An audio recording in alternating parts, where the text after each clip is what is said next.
هنعمل القمر اللي معانا ده في الخلاط من غير ما نغسله. هناخد الخلاط زي ما هو كده ونعمل فيه الكيكه الجميله بتاعتنا التحفه دي.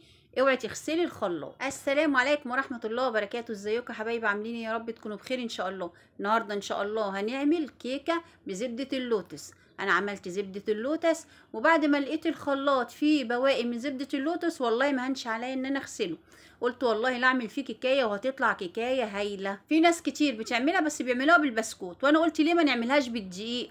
عملناها بالدقيق وكان طعمها تحفه والله، وكانت اول مره اعملها، اول مره في حياتي اعمل كيكه بزبده اللوتس. بس عايزه اقول لكم ان هي هايله وبجد بجد تستاهل التجربه. الاول كده نسمي الله ونجيب كوبايتين من الدقيق. كوبايتين من الدقيق، كوبايه دي 150 جرام، يبقى كوبايتين الدقيق 300 جرام. حطيت لهم معلقتين كبار من النشا ونص معلقه كبيره من البيكنج باودر ورشه الملح. وطبعا زي على طول ما بنعمل في جميع الكيكات بتاعتنا ان احنا بننخل الدقيق مره واثنين وثلاثه للكيكه. على قد ما تقدري انخلي الدقيق، كل ما تنخليه هيدخل هواء كويس جدا في الكيكه ويخلي الكيكه هشه معاكي جدا.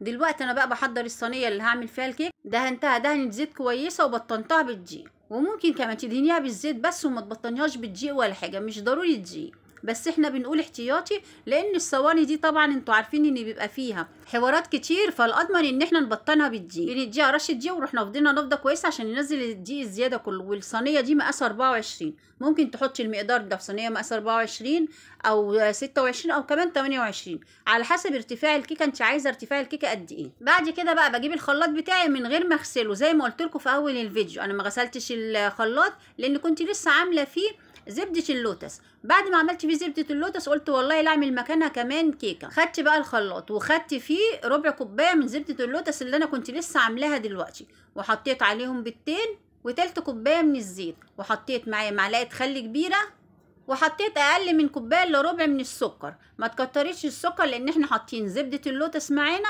وكمان بعد ما تخرج الكيكه ان شاء الله هنحط على وشها زبده لوتس عشان ما تبقاش مسكره زياده عن اللزوم. يعني هو نص كوبايه ومعلقه سكر كده يبقى مظبوط جدا ليها، او على حسب راحتك انت بتحبي السكر قد ايه، بتحبي السكر زياده او بتحبي السكر مظبوط.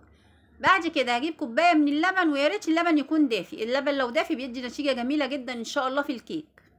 بعد كده هاخد المكونات بتاعتي دي كلها وهضربها في الخلاط. هضربها في الخلاط ضربه كويسه لحد ما احس ان الخليط اللي معايا ده تقل شويه، يعني 3 دقايق كده ولا حاجه. يعني اول ما تلاقي الخليط تقل معاكي وعمل رغاوي كده يبقى كده مظبوط جدا. ننزله بقى ونحطه على المواد الجافه اللي معانا. ولون الكيكه اللي معايا دي هيطلع بلون اللوتس، يعني هيطلع لون غامق كده بلون اللوتس. لو حبيتي تغيري من اللون ممكن في الخطوه دي تحطي رشه من الكركم عشان يديلك لون للكيكه، او ممكن تحطي لو عندك لون اصفر ولا حاجه تحطي نقطتين من اللون الاصفر عشان يخلي الكيكه بتاعتك صفرة. لكن انا الكيكه اللي معايا هتطلع باللون اللي انتوا شايفينه ده، اللي هو نفس لون زبده اللوتس اللي احنا لسه عاملينها. وزبده اللوتس دي سهله جدا وعميله سهله جدا.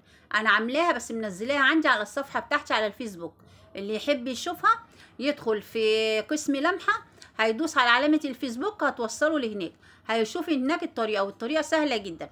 وان شاء الله لو ربنا اذن في مره تانية ان شاء الله اعملها لكم هنا.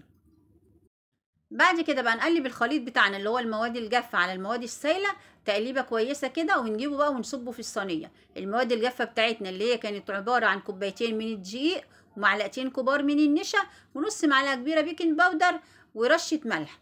وزن الدقيق بالجرامات 300 جرام. دلوقتي انا بقلب برضو الكيكه بتاعتي تقليبه كويسه كده بالاسباتيولا، لان ممكن يبقى شويه دقيق مركونين ولا حاجه ما تقلبوش في الخليط، فبروح مقلباهم بالاسباتيولا واروح صباهم بقى في الصينيه اللي معايا. وزي ما قلت لك ممكن اي صينيه، مش شرط الصينيه دي او مش شرط نفس المقاس اللي هو 24، ممكن اي صينيه تانية 26 28 على حسب ما انت عايزه ارتفاع الكيكه قد ايه. بعد كده بقى الصينيه دي ما بدخلهاش الفرن لوحدها ابدا، لازم يا اما تحتيها صاج فرن يا اما تحتيها صينيه الومنيوم، لان الصواني دي ما بتوزعش الحراره، لازم يبقى تحتيها صينيه تانية توزع الحراره. بدخلها بقى على الفرن على درجه حراره 180 لمده ربع ساعه، وبعد الربع ساعه بهدي درجه الحراره بخليها 170 لان الكيكه عاليه فلازم قلبها يستوي. لو خليتها على نار عاليه هتستوي من الحروف من فوق ومن تحت وقلبها يبقى لسه ني، فلازم درجه حراره هاديه شويه عشان قلبها يستوي. بس عايزه اقول لكم طريقه الكيكه بزبده اللوتس بتبقى هايله، بتديكي كيكه بجد تحفه تحفه تحفه، احلى كمان من الجاتوه. لو جربتيها طعمها يعجبك جدا باذن الله. بجد طعمها خطير جدا. ان شاء الله لو جربتوها مش هتندموا باذن الله، وهتدعوا لي دعوه حلوه، لان بجد طعمها يعجبكم جدا باذن الله. وزي ما انتم شايفين الكيكايه طريه قد ايه، طريه جدا لدرجه ان هي ممكن تتكسر كمان معاكي. شايفه الكيكايه طريه وشكلها تحفه وطعمها خطير جدا. وعلى فكره زبده اللوتس دي سهله جدا، انا عملتها في الخلاط ما بتاخدش ثواني. زي ما انتم شايفين شكلها تحفه ازاي.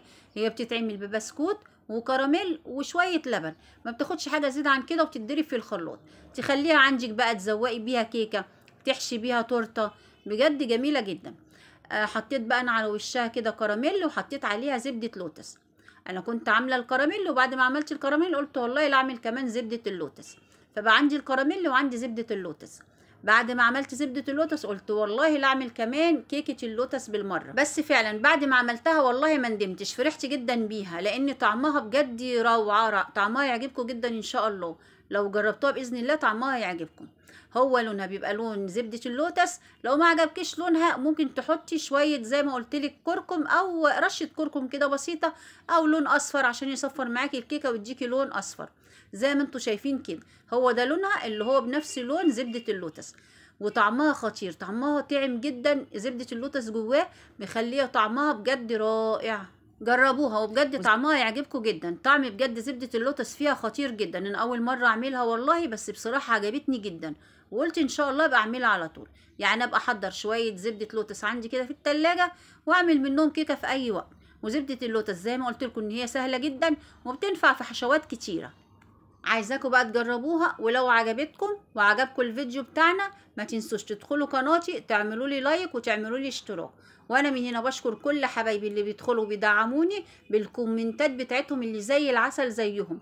والله كلكم بتدخلوا بتقولوا لي كلام زي العسل، كلكم على راسي من فوق، تسلموا لي يا رب. وبشكر كمان كل حبايبي اللي بيدخلوا على طول اول ما الفيديو بتاعي ما بينزل بيدعموني عليه، بيحطوا لي كومنتات جميله، وبيحطوا لي اللايكات بتاعتهم اللي زي العسل زيهم، وكمان بيعملوا لي عليه مشاركات كتيره جدا. انا متشكره ليهم جدا والله، وواجبكم ده على راسي. ربنا يبارك لكم يا رب، وتسلموا لي كلكم ان شاء الله. جربوا بقى الكيكه دي، وزي ما قلت لكم مش هتندموا. زي ما انتم شايفين الكيكه طريه قد ايه وناعمه قد ايه، وطعمها رائع. طعمها بجد تحفه، يعجبكم جدا باذن الله. انا والله قطعتها قدامكم ما قدرتش ادوق منها، لان في الوقت ده كنت صايمه. بس عايزه اقول لكم اول ما فطرت او اول مغرب ما اذنت قمت بالواجب وزياده شويه. يلا بقى بسرعه قومي اعملي لك شويه زبده لوتس في الخلاط، واعملي الكيكه وجربيها وقولي لي رايك فيها ايه.